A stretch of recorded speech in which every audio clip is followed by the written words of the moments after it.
भाई नया साल स्टार्ट हुए कितने दिन हो चुके हैं, काफी टाइम हो चुका है, लेकिन अभी भी बहुत सारे ऐसे इंश्योरेंस एडवाइजर हैं जिनका खाता भी नहीं खुला है अभी तक, यानी कि एक भी इंश्योरेंस पॉलिसी आप सेल नहीं कर पाए हैं। और बहुत सारे इंश्योरेंस एडवाइजर कहते हैं कि सर कोई ऐसी पॉलिसी हमें बता दीजिए एलआईसी की जो हम क्लाइंट के पास जाएं और क्लाइंट हमसे इंश्योरेंस पॉलिसी ले लें। ऐसा हम अपने क्लाइंट को क्या बताएं सर जो क्लाइंट हमारी पॉलिसी खरीद ले। तो आज इस वीडियो में हम समझने वाले हैं कि वो कौन सी इंश्योरेंस पॉलिसी है जो आप अपने क्लाइंट को इस 2026 में जाकर बताएं और क्लाइंट आपका खरीद ले। और इस वीडियो के एंड में आपको एक ऐसा टिप्स देने वाला हूं दोस्तों कि आप कैसे इस पॉलिसी को बेचने के लिए ऑनलाइन क्लाइंट ढूंढेंगे। तो वीडियो से बने रहे, वीडियो को बिल्कुल भी स्किप ना करें। आइए शुरू करते हैं वीडियो को। नमस्कार, मैं अमित त्यागी, स्वागत है आपका हमारे यूट्यूब चैनल पर। अगर आप हमारे YouTube चैनल पर पहली बार जुड़े हैं, चैनल को सब्सक्राइब करना मत भूलिएगा और साइड में जो बेल आइकन है उस पर क्लिक करके नोटिफिकेशन बेल को ऑल पर सेट कीजिएगा। और अगर आप हमारी वीडियो हमारे फेसबुक पेज पर देख रहे हैं, हमारे फेसबुक पेज को लाइक कीजिए, फॉलो कीजिए और वीडियो अच्छी लगे तो वीडियो को लाइक और शेयर जरूर कीजिएगा। आइए शुरू करते हैं वीडियो को। और सबसे पहले समझते हैं दोस्तों, ये 2026, इस 2026 में इंश्योरेंस एडवाइजर को अभी से क्यों टेंशन होने लगी। अभी से क्यों टेंशन होने लगी इंश्योरेंस एडवाइजर को? टेंशन इसलिए होने लगी कि 2026 स्टार्ट हो चुका है और 2025 में जो आपका सपना था वो सपना आप 2025 में पूरा नहीं कर पाए, यानी कि आपका सपना अधूरा रह गया। डर यह है कि क्या हम 2026 में भी वो कर पाएंगे जो हम 25 में नहीं कर पाए। और सपना क्या था दोस्तों? सपना था आपका कि आप पैसा कमाएं, आप पैसा कमाएं, लेकिन आप पैसा नहीं कमा पा रहे हो। पैसा तो दूर की बात, अभी तक आधा महीना निकल चुका है लेकिन आपकी ओपनिंग भी नहीं हुई है। आपके डेवलपमेंट ऑफिसर रोज आपको फोन कर रहे हैं कि भाई खाता खोलिए, पॉलिसी लेकर आइए, लेकिन आपके पास क्लाइंट ही नहीं है। हम समझते हैं कि अब आप करें क्या, अपने क्लाइंट को जाके 2026 में कौन सी पॉलिसी बताएं जो क्लाइंट जाते ही आपकी पॉलिसी खरीदे। सबसे पहले समझिए दोस्तों, जब आप क्लाइंट के पास जाते हैं तो क्लाइंट क्या चाहता है?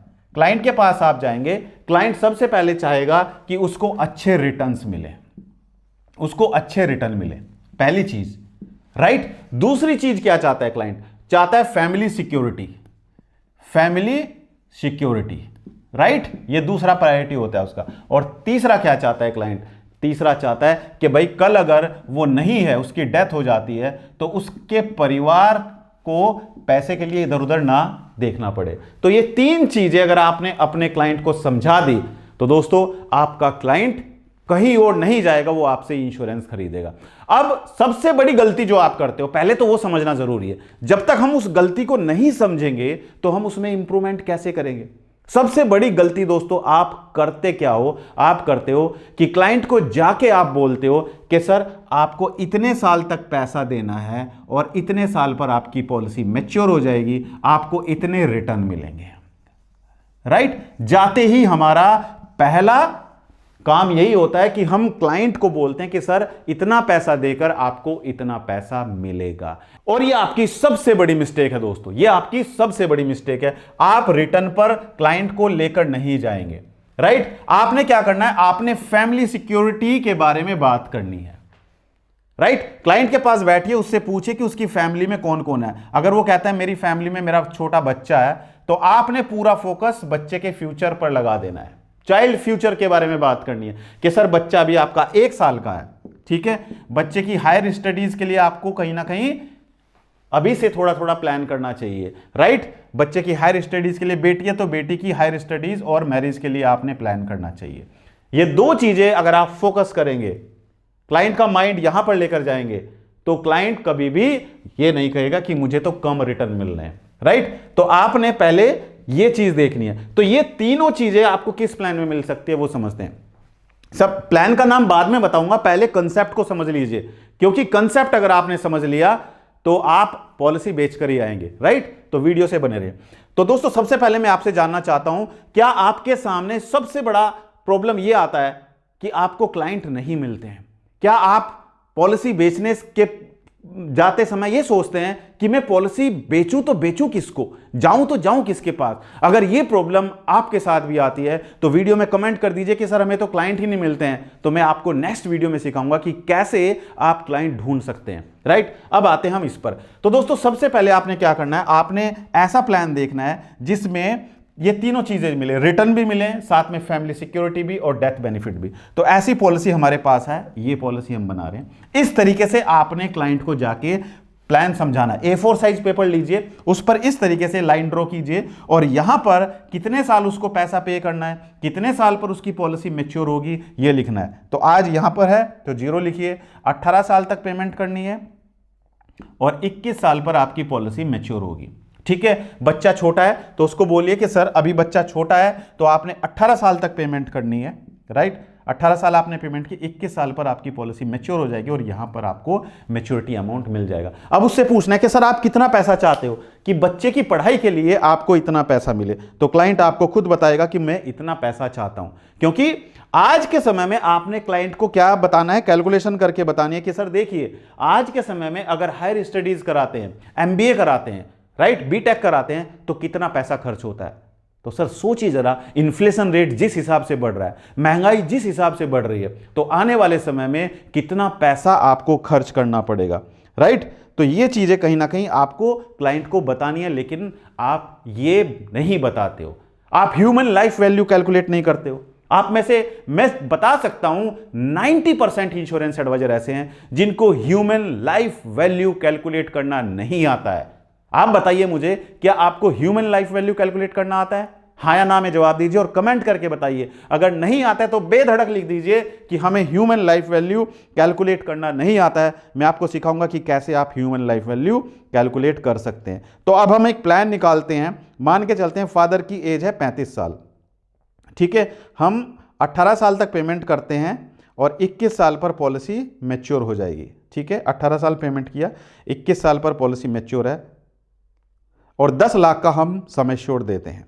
ठीक है, 10 लाख का हमने क्या दिया, सम एश्योर्ड दिया और साथ में हम 10 लाख का टर्म राइडर भी दे देते हैं। टर्म राइडर मतलब एडिशनल कवर। राइट, 10 लाख का सम एश्योर्ड है और इसके साथ में टर्म राइडर दे दिया, तो यानी कि 10 लाख का हमने उसको एडिशनल कवर दिया।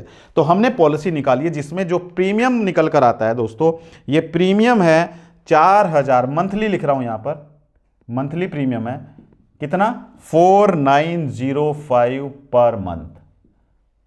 ठीक है, 4905 रुपए महीना जमा करना है। यानी कि इसमें पर डे की अगर हम कैलकुलेशन देखें, पर डे क्लाइंट को समझाने के लिए, प्रीमियम पर डे नहीं जाएगा, प्रीमियम जाएगा मंथली, लेकिन per day 157 rupees per day बैठता है पर डे। तो ईयरली की अगर हम बात करें तो ईयरली प्रीमियम है आपका 57,595 पर ईयर। ठीक है, ये पेमेंट 18 साल तक करना है। 18 साल तक पेमेंट किया, उसके बाद अगले 3 साल का प्रीमियम हॉलीडे ऑप्शन है, अगले 3 साल कोई पेमेंट नहीं करना है और यहां पर 21 साल के बाद 21 लाख रुपए मिल जाएंगे मैच्योरिटी पर। मैच्योरिटी पर कितना पैसा मिलेगा, 21 लाख रुपए मैच्योरिटी पर मिल जाएगा। तो फादर को बताइए कि सर आज अगर आपने ये पॉलिसी ले ली तो आपके बच्चे का फ्यूचर सुरक्षित है। कल भगवान ना करे अगर कुछ हो भी जाता है तो भी आपके बच्चे की पढ़ाई के लिए LIC 21 लाख रुपए तो देगी देगी। इसके साथ साथ डेथ होने के समय पर अगर नॉर्मल डेथ है तो 10 लाख रुपए और अगर एक्सीडेंटल डेथ है तो 20 लाख रुपए तुरंत मिल जाएगा डेथ होने के समय पर ही। उसके बाद आगे के सारे प्रीमियम भी माफ हो जाएंगे, कोई पैसा भी LIC नहीं लेगी, वो सारे प्रीमियम माफ हो जाएंगे, LIC खुद पे करेगी। उसके बाद LIC हर साल सम एश्योर्ड का 10%, यानी कि 10 लाख का 10% कितना होता है, 1 लाख रुपए हर साल LIC पे करती जाएगी पॉलिसी मैच्योरिटी तक, यानी कि 21 साल तक। और 21 साल पूरे होने पर 21 लाख रुपए भी पूरा मिलेगा।